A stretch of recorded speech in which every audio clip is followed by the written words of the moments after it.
So thanks everybody for being here today.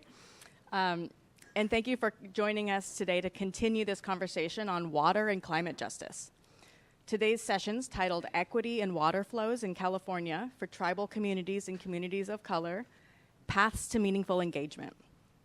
Our session moderators are myself, Clare Pace. I'm a postdoctoral researcher for the Water Equity Science Shop at UC Berkeley.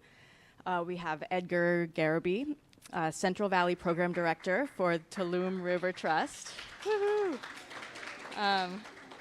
And Iris Stewart-Frey, Professor of Environmental Studies and Sciences at Santa Clara University. Yeah. And today, right. Today we're going to have two keynote presentations from tribal community members and leaders and allies in efforts to advocate for water justice and maintain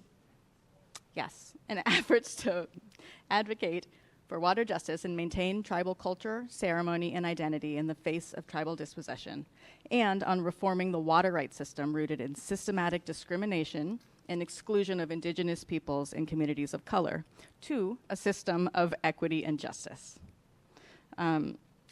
Our first presenters are Kasil Willie, staff attorney for Save California Salmon, an enrolled member of the Paiute tribe. Cintia Cortez, policy analyst with Restore the Delta.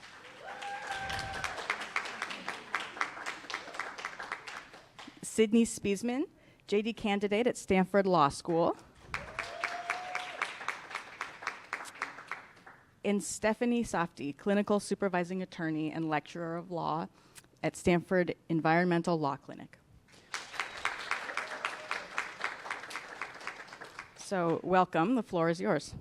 Okay, well, thanks. So we spent some time on this yesterday. I'm not going to go back into it, but we can circle back on this. But we did just want to kind of anchor the conversation that we're going to have in an acknowledgement that the water rights system that we've inherited and that governs so much of the kind of infrastructure that we have today is rooted in a history of legislated and state-sponsored genocide against tribes, Indigenous communities in California, and also communities of color. We talked about some markers of this yesterday, but I'm showing just a couple of them here.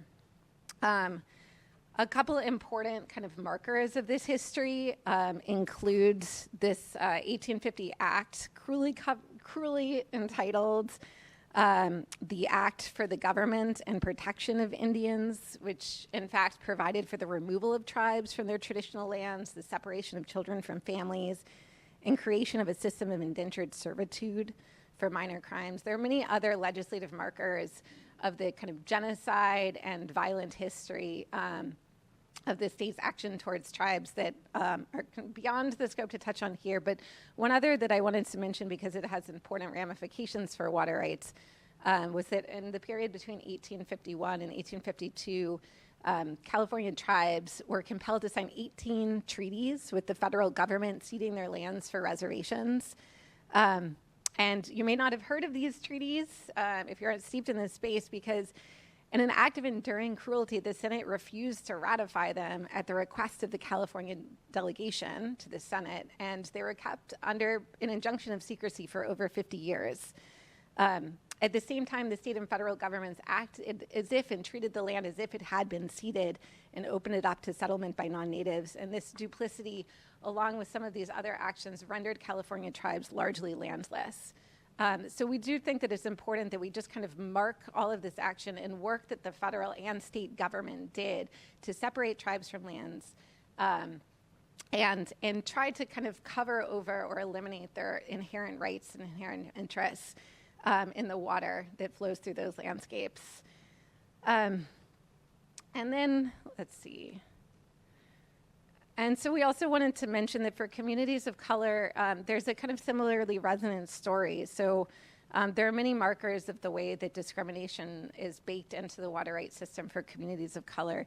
But it's just one of them. I'll mention the California Alien Lands Law, adopted in 1913, which barred Asian immigrants and subsequently their children from property ownership. And I mention those things because California water, and we can go back to this structure later if it's useful, but California water rights is premised in a hybrid water system, which combines riparian rights, which flow through and attach to the land, with prior appropriative rights based on a doctrine which is older roots, but was basically reinvented by California miners. It's based on this idea that whoever puts the water to the first beneficial use acquires the water right, and it can be lost through non-use.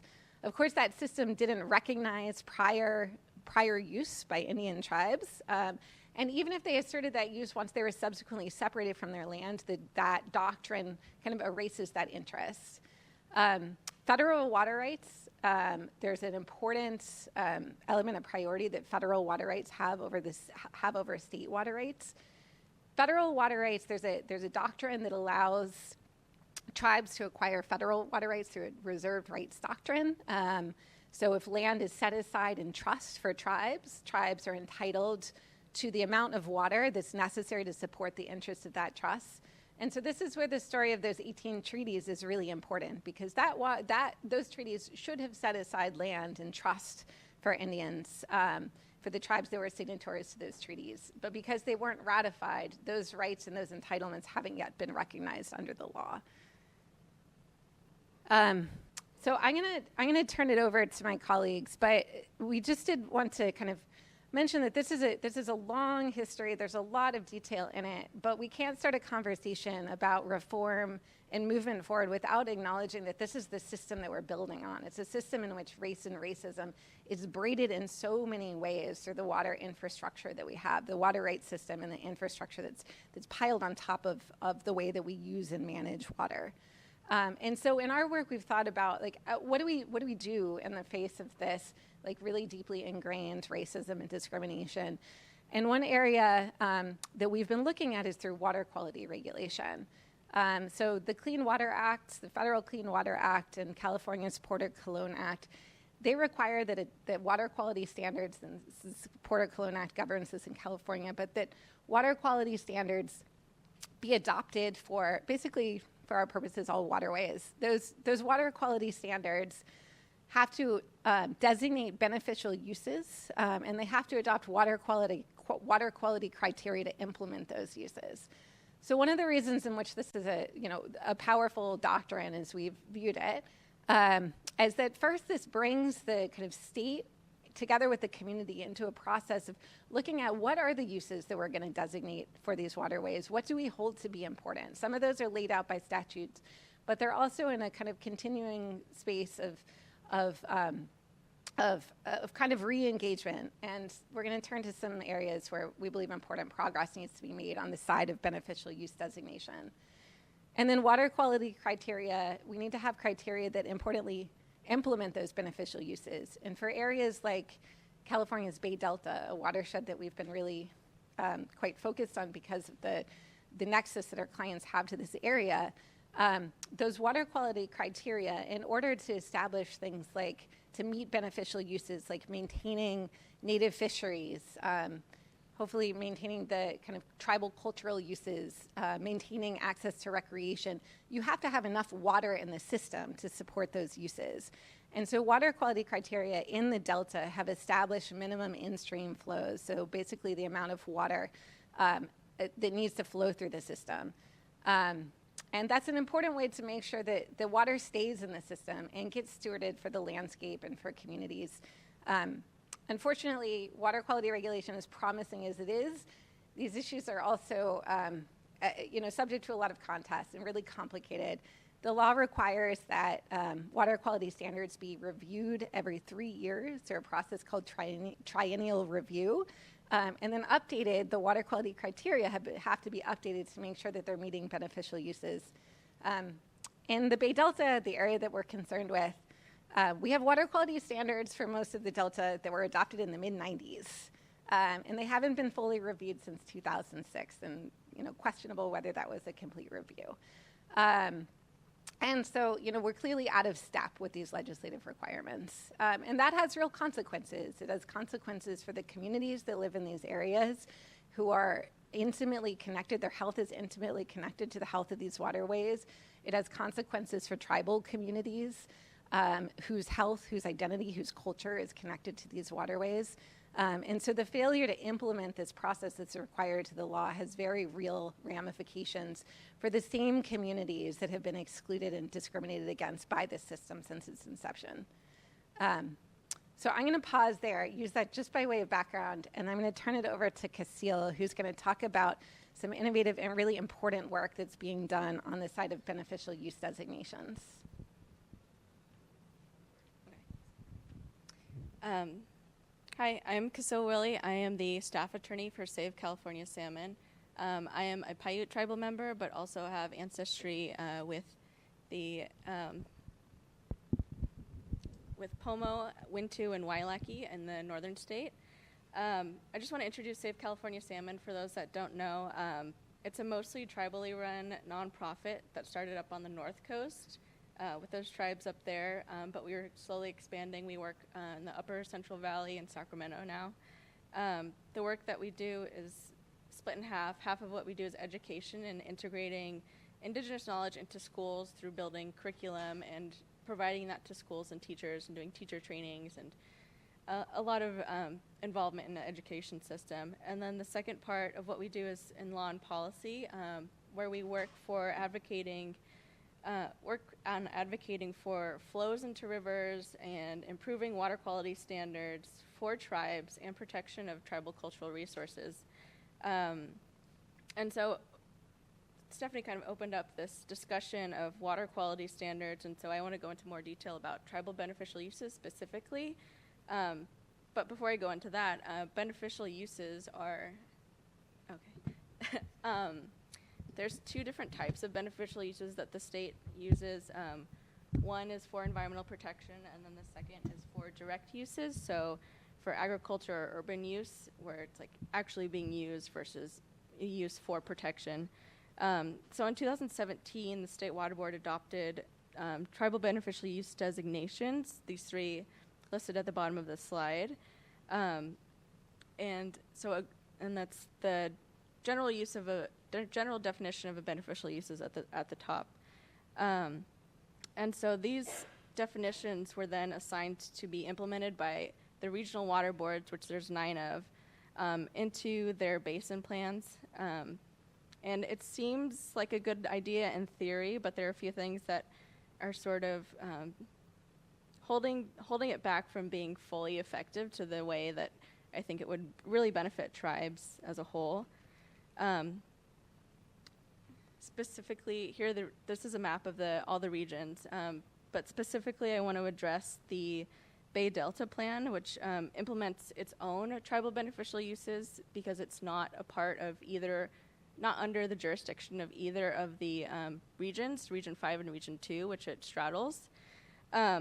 And so this is sort of an issue because the State Water Board assigned the duty to designate tribal beneficial uses to Regional Board, and so now the State Water Board is sort of left with, they're not supposed to be doing it, but they have to do it because otherwise there's this giant gap because the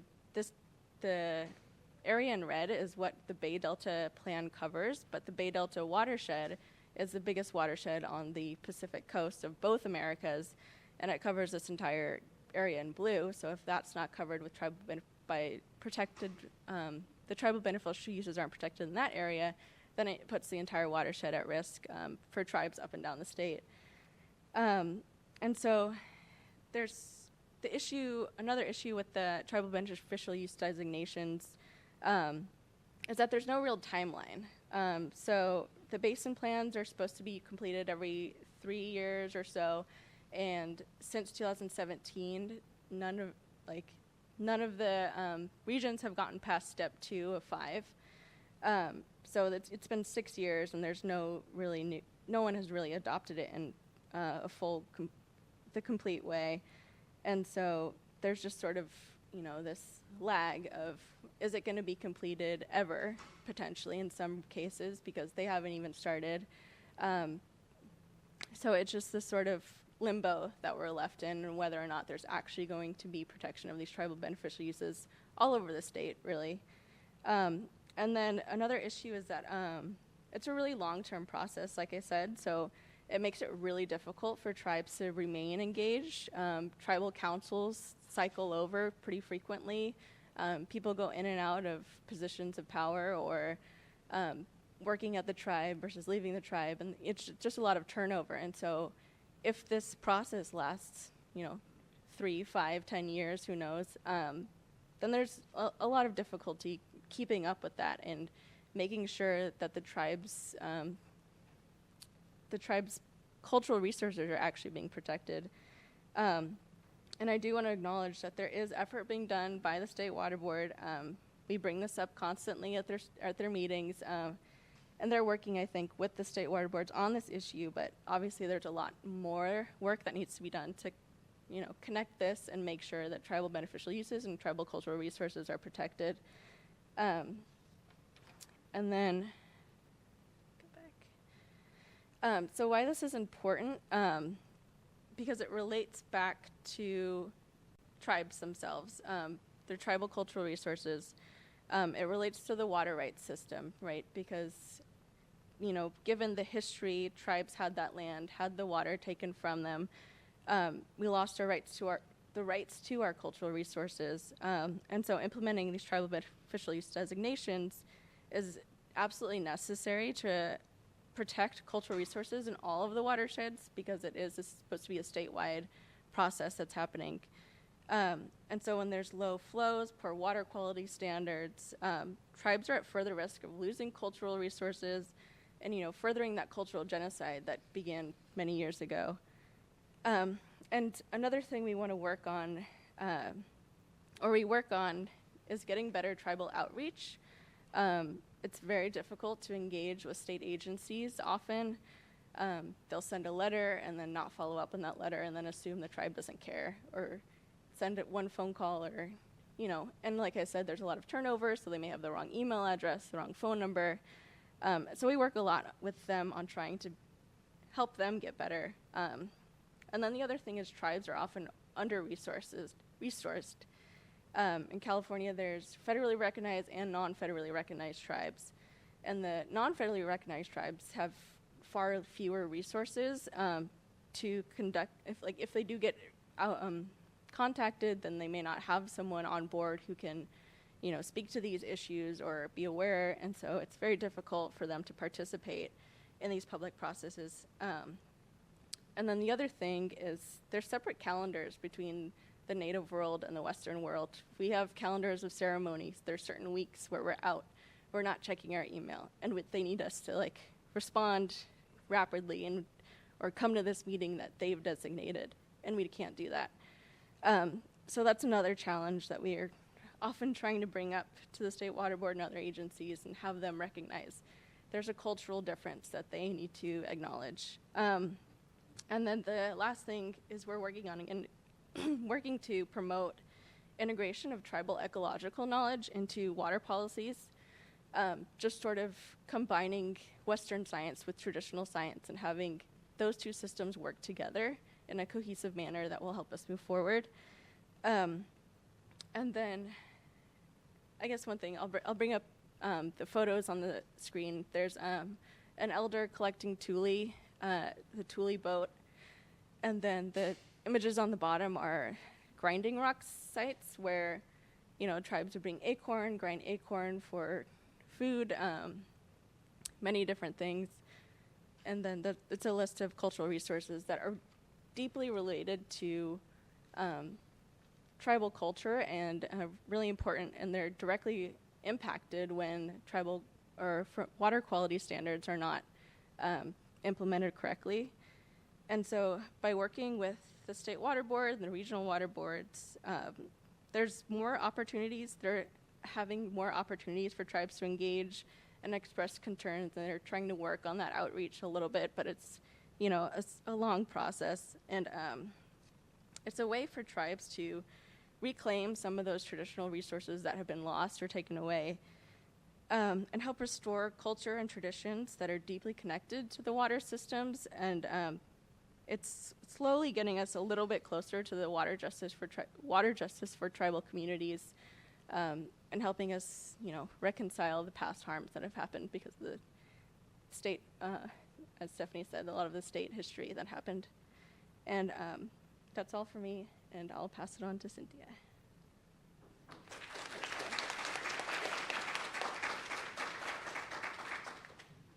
I don't know. Oh.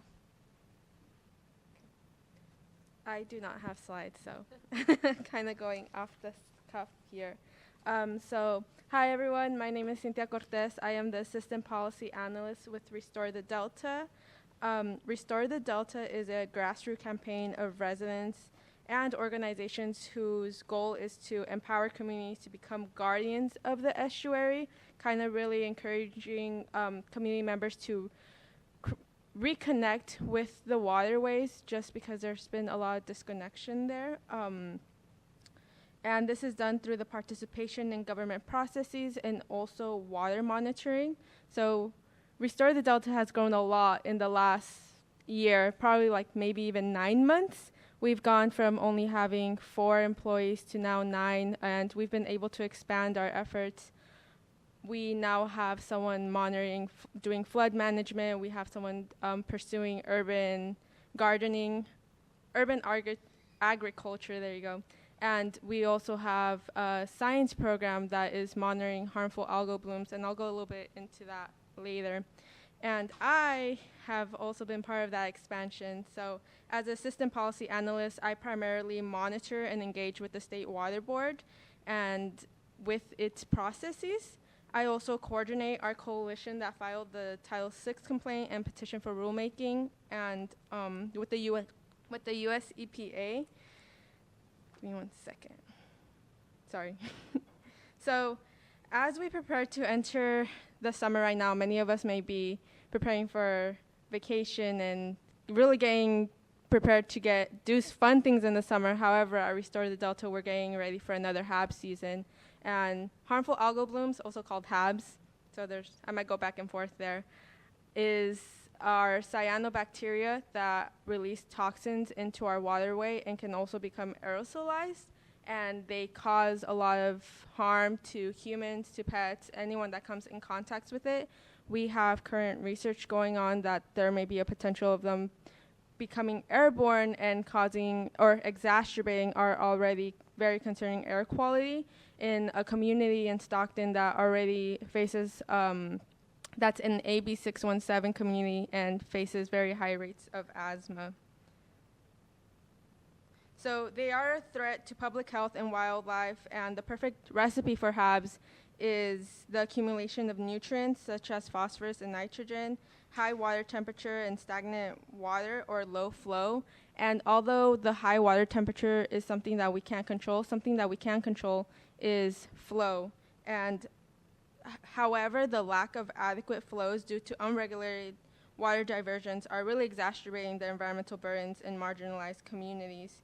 And this can be addressed through the update of the Bay Delta Plan, which as Steph said,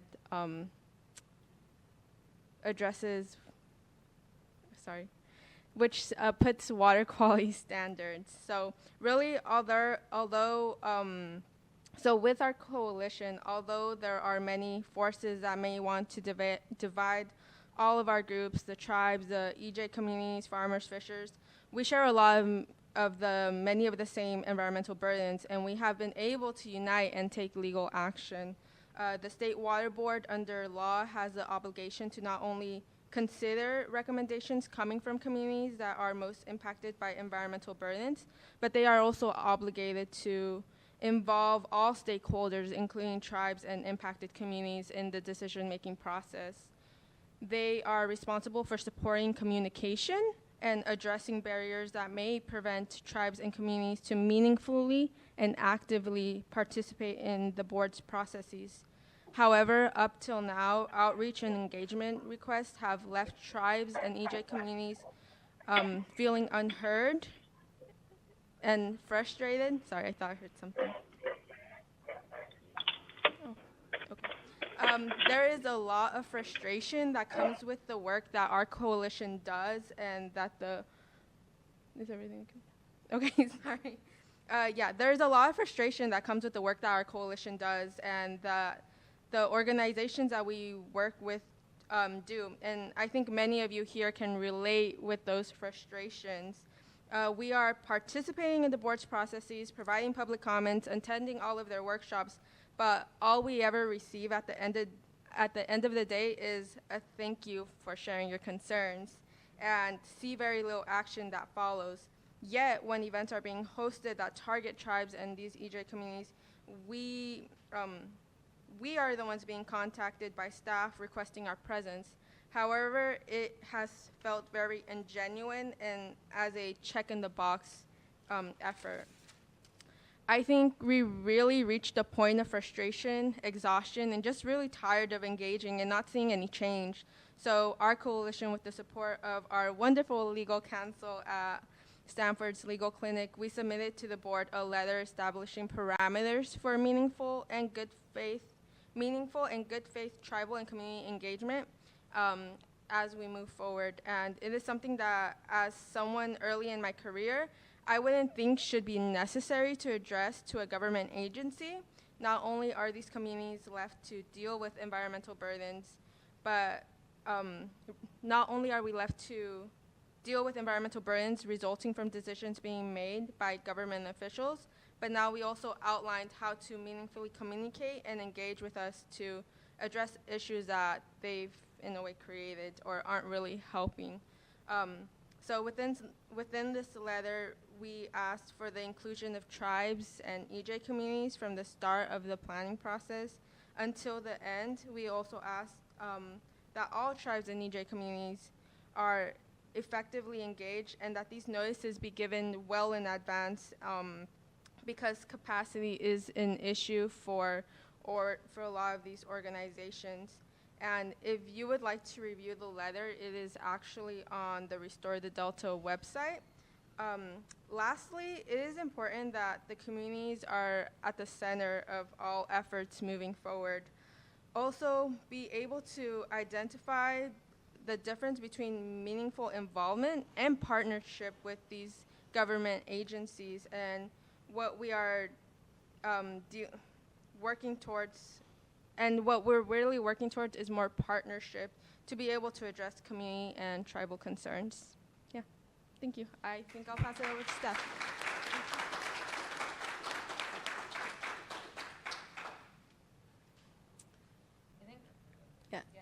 I can respond to that. So there is the Native American Heritage Commission. They're a body that was created around AB 52, which was supposed to encourage tribal consultation for state projects or any other projects whenever there's construction and there's remains found or something, the project stops, and they reach out to the Heritage Commission to address that, find the local tribe. But one thing, especially for sites like that, those are usually confidential with the Heritage Commission, just so they're protected. And one thing that I think is sort of an issue when it comes to state agencies and that is that it's the tribes are supposed to find a specific spot, and then that specific spot gets protected versus the entire area being significant to the tribe and the state having to recognize that whole area is important. They just want the tribes to find one little spot and then they'll protect that one little area. I'm not sure with this, if it was like a city boat ramp or private boat ramp or what it was, but there likely was some sort of consultation. It may have been bad consultation. Bad outreach is also an issue if they reach out to the tribe and they don't say anything. So yeah.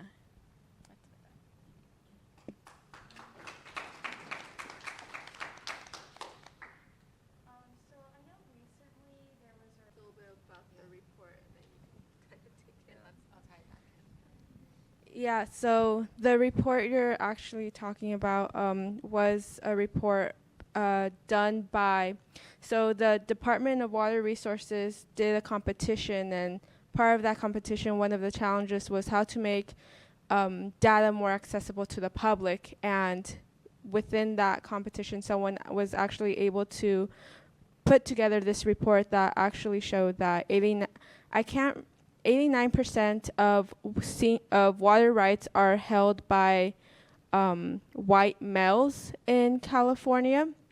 So that was released and published. What else? Yeah, I think you can probably talk a little bit more on that. Yeah, just to add to the story that Cynthia is telling. So, it's a great and important question, and it links back to what we were talking about earlier about the history of water rights establishment. So, those water rights that we were talking about before, when the system got established, water rights were disproportionately dealt out to white individuals in a very colonial state. And that's not a relic of the past. It carries through, and you can still see it in the picture today of who holds water rights.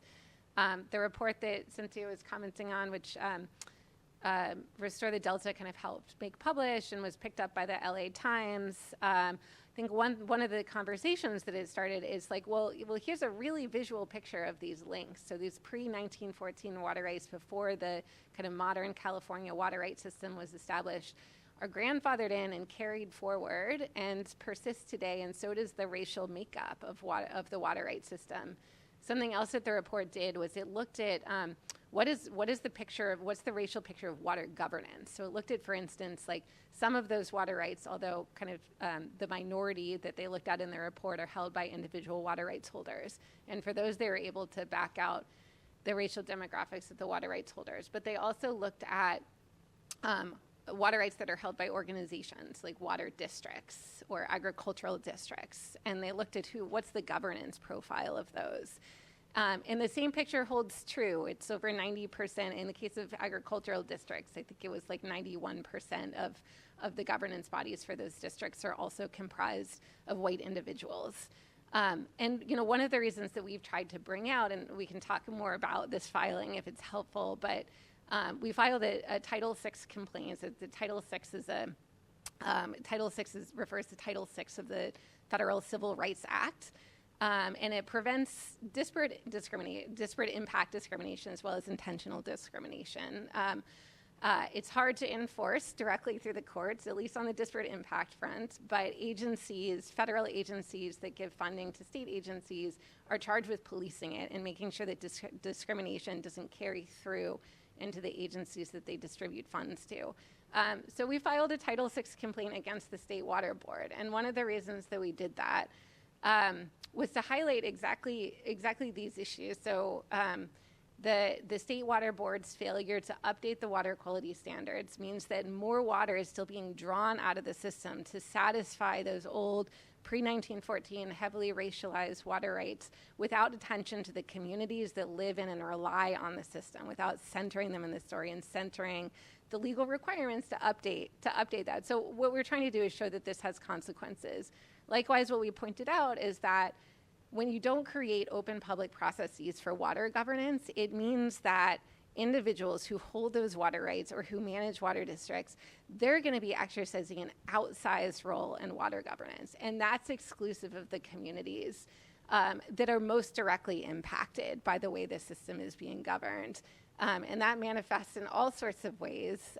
It manifests through processes that are going on right now to update the water quality standards for the Bay Delta that have been done in a really backdoor, very exclusive way, centering the interests of those water district managers, agricultural district managers that are managing water rights instead of the community at large. That's something called voluntary agreements, which is could be a talk in itself.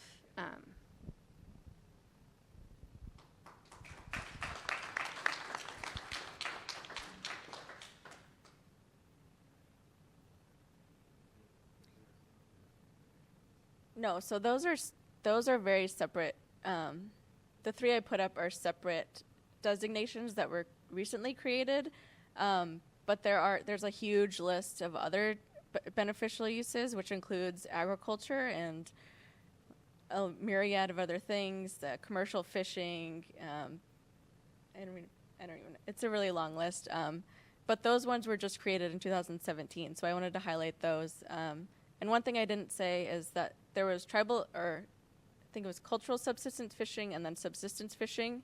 and subsistence fishing applies to everyone, but it was included in that update to make sure that anything that sort of fell through the cracks would get picked up and then protected as well for tribal cultural uses.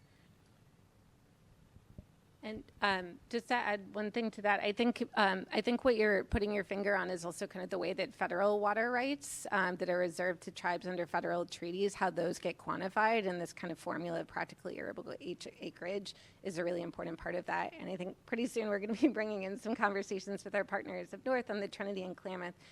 There are tribes in California that hold incredibly powerful federal water rights by virtue of reservations of land or reservations of right under federal laws. Like I said, it's not nearly what it should be, in large part because these treaties weren't ratified, but there are really powerful executive orders and subsequent reservations that establish federal water rights. And that is a super important dialogue. What we're talking about here is largely the state water rights system, which kind of operates sort of separately and in conjunction with the federal water rights system. So the tribal beneficial use designations, when those are implemented, they define beneficial uses for the entire water body, and then set criteria that govern what the standard should be for the entire, what the kind of environmental, or what the standard should be for the entire water body to satisfy those beneficial uses. And then when those get implemented, they can restrict the amount of water that gets drawn out of the system, particularly by holders of state water rights, to make sure that those beneficial uses are being attained.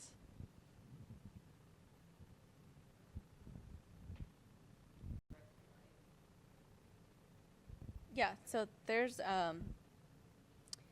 so for the basin plans, the regional water boards are in charge of them, and they're in charge of reaching out to tribes and doing sort of consultation, having meetings with them. I've sat in on a few of them. I feel like often it's the tribes sort of repeating themselves, being like, the outreach wasn't good, there's not enough people here. It's just sort of like listening sessions. I don't know that there's much that comes out of those, but then it also, like what I was saying before, it's up to the tribes to apply for designations, so they have to come forward and say, this is the water body, this is the area that we want protected. And so it's a lot of pressure, a lot of work given to the tribes to right.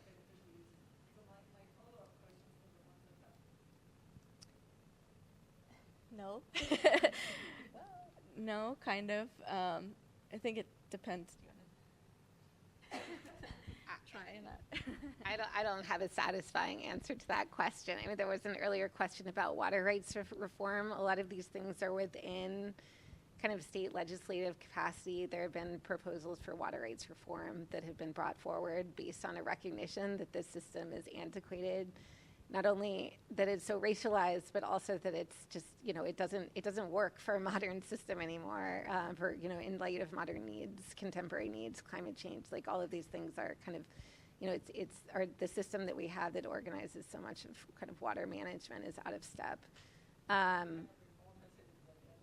Yeah, I mean, I think, well, I mean, there are, like the prior question, there are a lot of federal water rights held by tribes that haven't been fully quantified, and there's still a lot of work to do to realize and enforce those rights.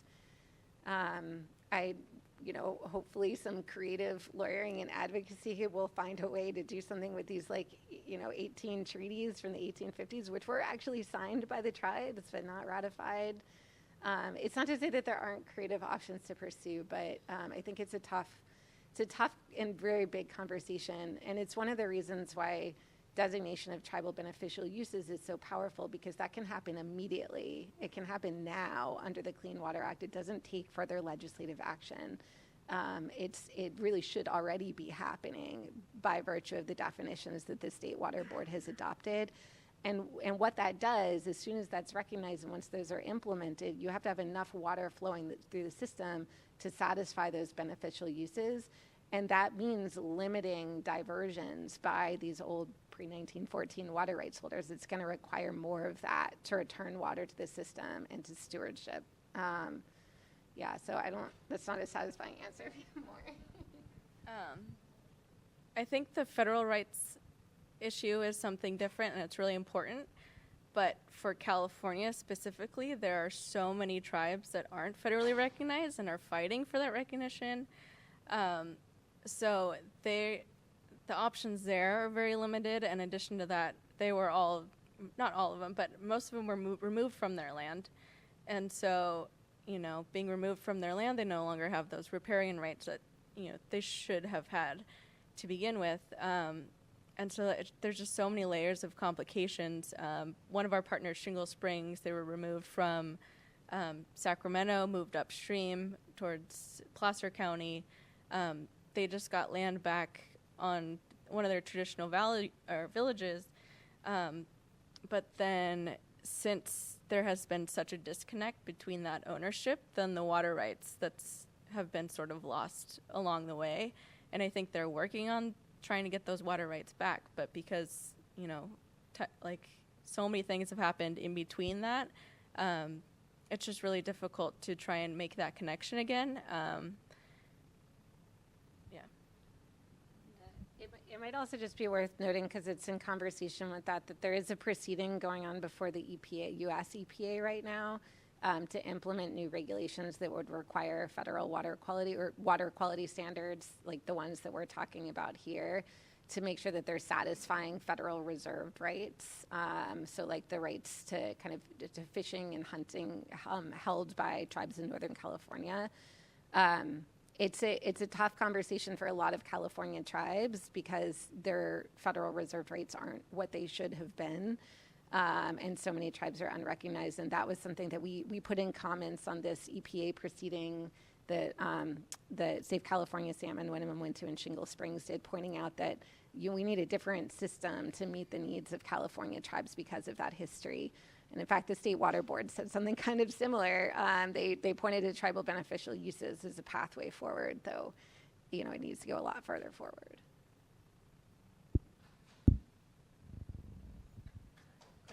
I don't really know where to start with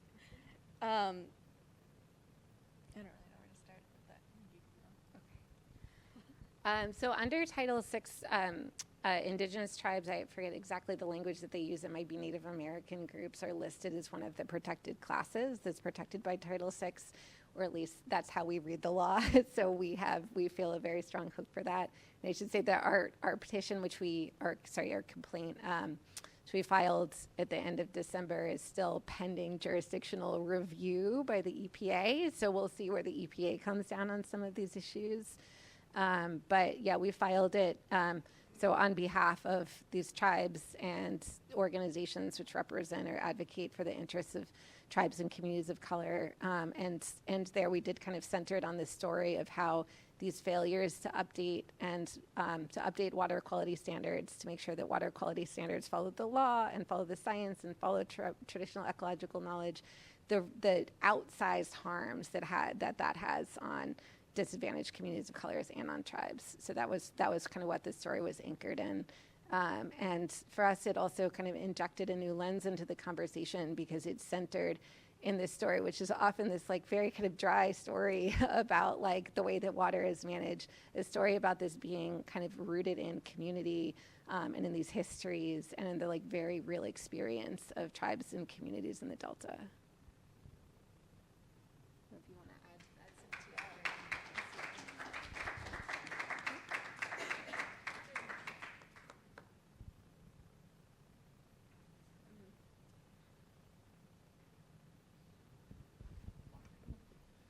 Thank you very much for being with us today, and we're going to head over to our second half of this conversation with, Ron was going to be joining us virtually, but he is unable to participate with us today, but Ron Reed is part of the Karuk tribal member, dip net fisherman, and cultural biologist for the Karuk tribe of California.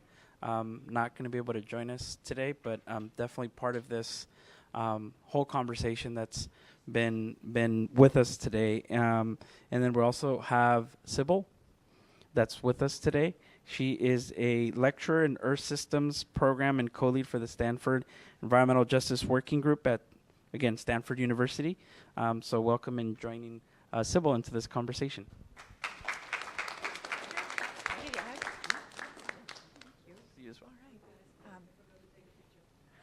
Oh, good. This is such a great gathering.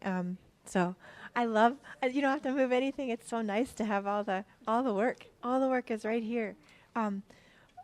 My name is Sibyl Diver. I'm really happy to see everybody here. And I know this is a networking session, so I hope it's okay. Maybe I could ask everyone to pause and just say who in the room is representing a community-based organization or work, so we know who's here. And maybe we could just go around if you're working with a community-based group or with a tribe or with a student group, if you can just shout out who your name and who you're working with. And I mean, we could start with Edgar, actually, if you want to, just so we know who's in the room and so people can meet each other. So.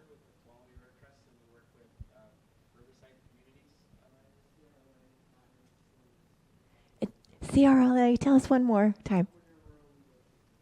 Yeah, thank you. Cool. Thank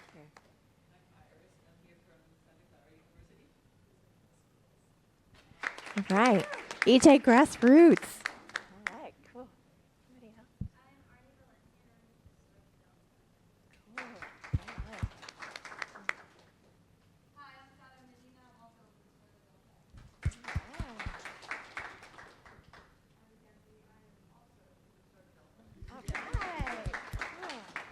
Cool.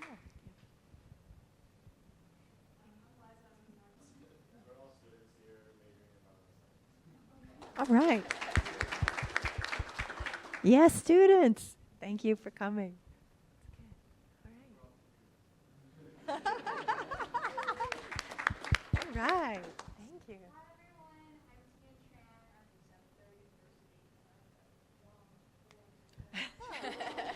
you. Yay, moms.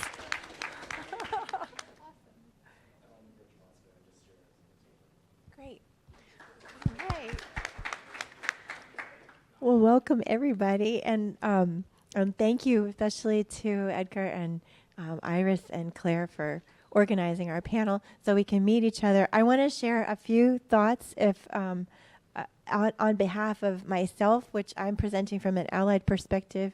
I work at Stanford University. I teach there. I do community-engaged research on Indigenous water governance, and I also am helping to organize our cross-campus environmental justice network. So in the spirit of the networking and the coalition building, we want to know everybody who's here in the room. And I am very happy to be doing this work in partnership with Ron Reed. He was introduced very kindly by Edgar, and Ron is my mentor and my teacher. So I represent this work today because he's with his family. His daughter is ill, and he's taking care of her. So we appreciate parents who take care of sick kids around here a lot.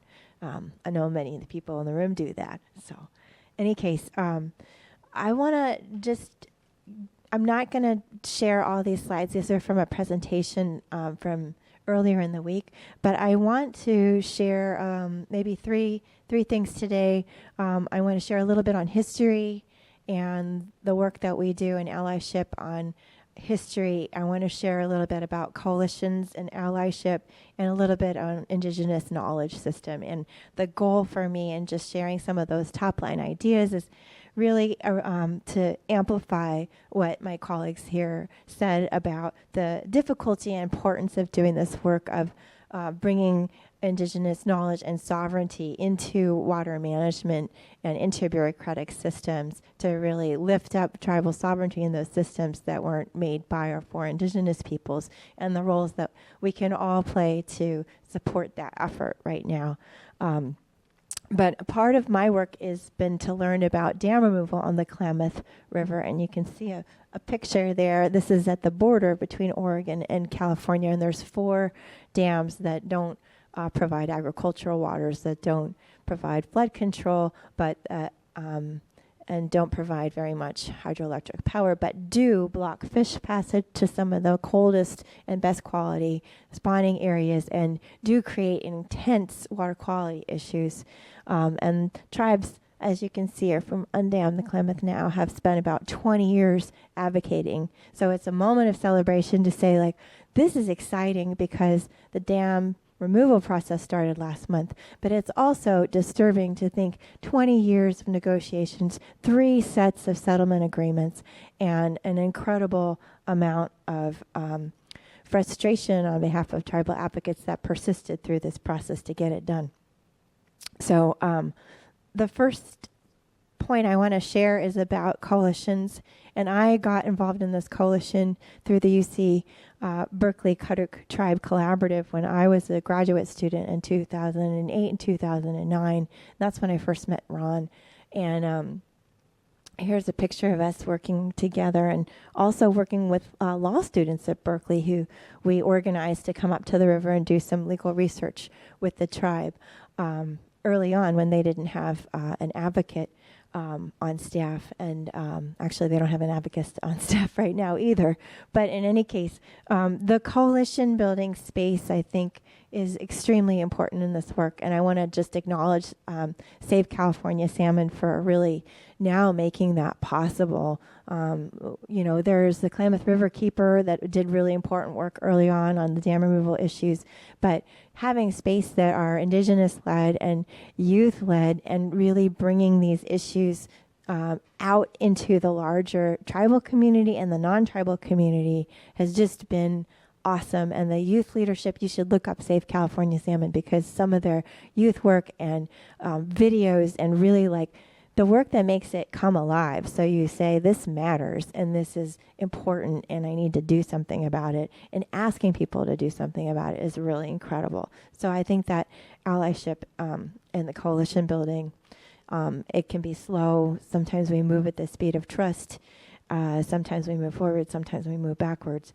But it's just, this is, when we talk about equity and how to get to equity, my experience working through the collaborative, where we leverage UC Berkeley resources to advance the research interests of tribal colleagues, and also find the right people, build networks with our tribal colleagues, was extremely impactful, and really has shaped my experience attempting to learn how to work as an ally. I got involved in this because I did work for 10 years prior in Russia, but working with Indigenous leaders to protect salmon in Russia, and it became quite clear that it wasn't a science issue, and Indigenous land rights were intricately connected to the fish protection and salmon protection goals.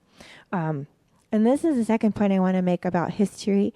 And the first thing I did when I started doing research was to I wanted to learn about co-management, how have tribes really figured out how to leverage partnerships with state agencies to advance their needs within the system through collaborative management, which tribes have done very effectively through treaty tribes in the Pacific Northwest for fisheries protection.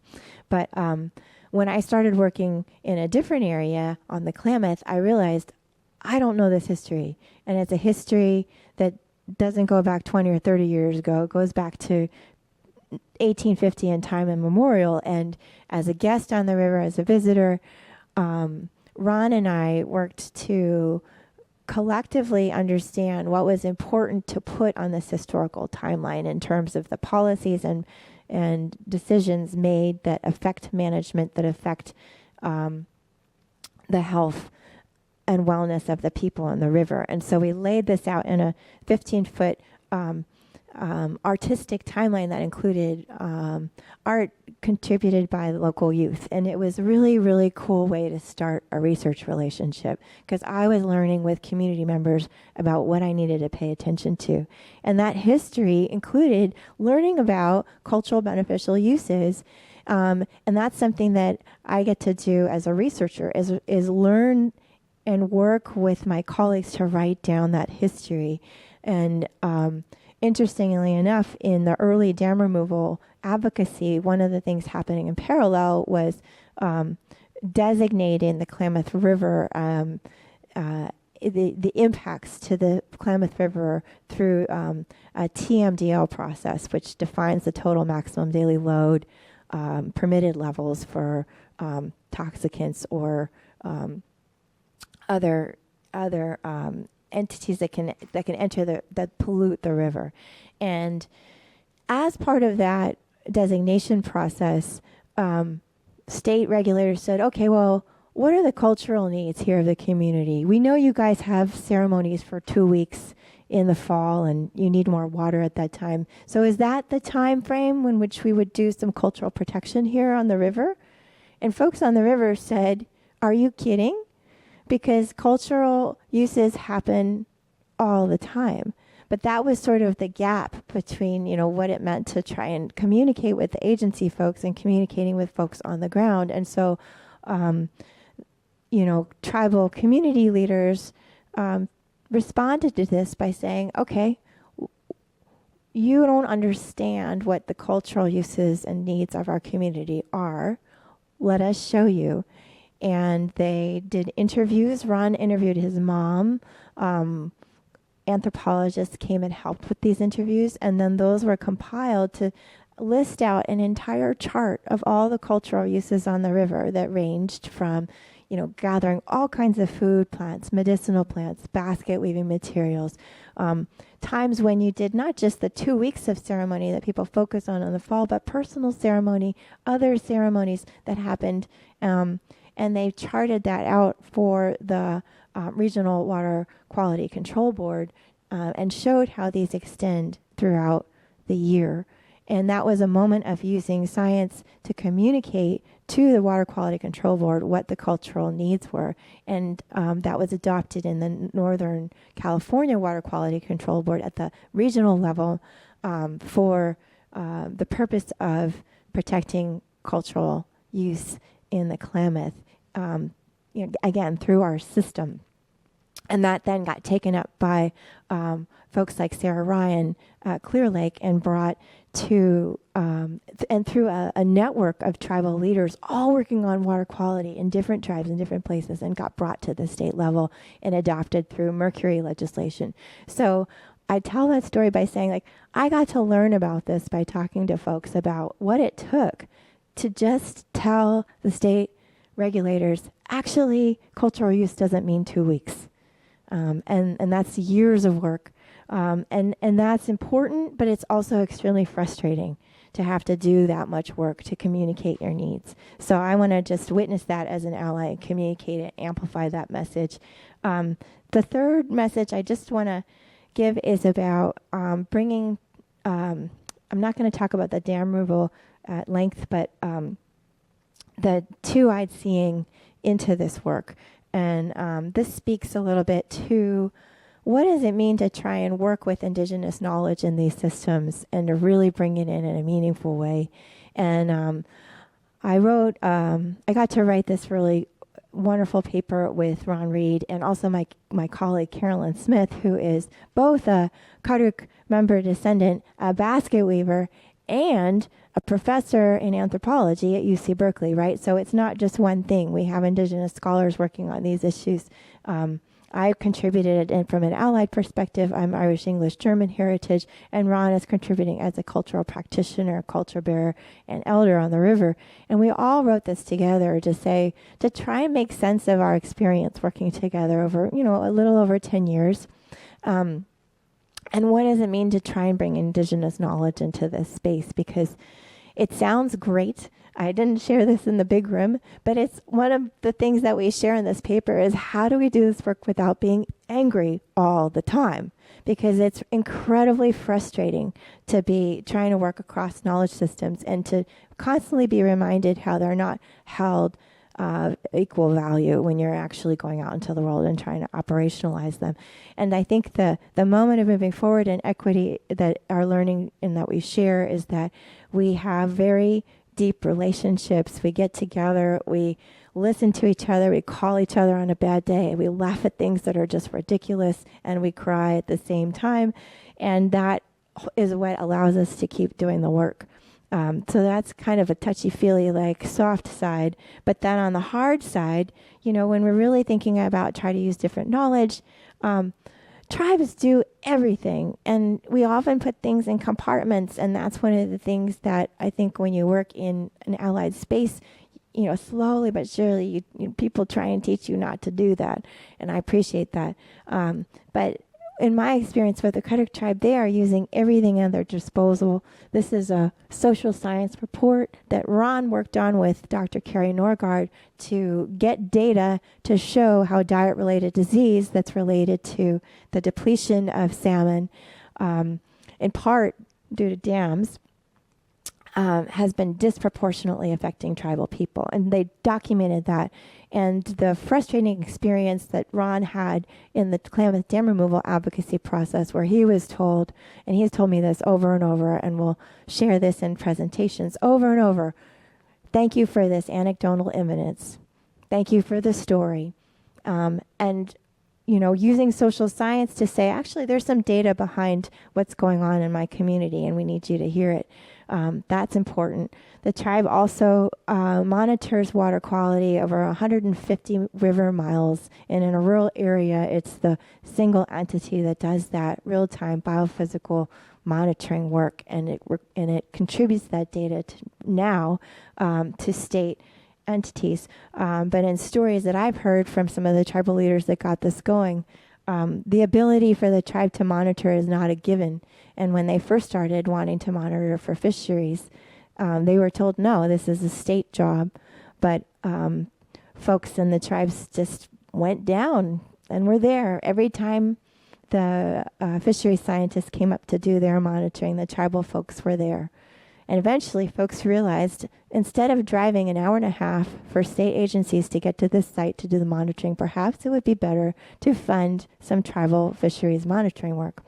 But I think the other exciting thing is expanding our definitions of what is the question. When we do water quality work on the river, it also involves thinking about managing the forests and managing fire upslope. It's never one thing. That's something that the tribe teaches people all the time through its ecocultural revitalization strategies. If you're doing work with the water, it also means taking care of traditional foods and health and wellness. It also means taking care of ceremony and enabling families to do place-based management and connect to the place, which involves education, and it involves family, and it involves relationship building. So I just wanted to share those three things. We're doing some work now that's also trying to document through scientific collaborations that involve both community researchers and academic researchers, that involve both social scientists, biophysical scientists, that involve students and PhDs, all of us working across our different experiences to really think about how do we do assessments that include Indigenous knowledge, and how do we do that in the Klamath to ensure that some of the benefits the tribes have been working for through the dam removal process that have been promised over 20 years might actually be included in the implementation process. So thanks for the opportunity to share out the work, and I hope that's a helpful amplification of some of many experiences in the room, and I invite everyone else to also share as part of the closing component of our session. Thank you.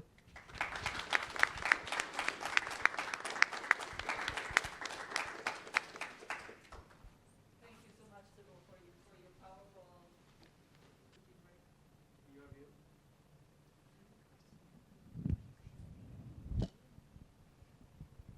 I can take that. I think recently there has been, a lot of racial movement, recognizing the, white supremacy that sort of built the nation, and the reckoning with that, I think, is pushing us, sort of expedited it. At least for working with the State Water Board, have been working on a racial equity plan, sort of building in California's history into that. The regions are also working on their own racial equity action plans and resolutions, that's I think 20 years ago would have been sort of inconceivable. Nobody would have been like, thought that the State Water Board would have even considered addressing all of that and taking responsibility for their role and how the water system was formed. So I think moving forward, hopefully, that'll sort of pick up, and as they start recognizing that there needs to be more Indigenous representation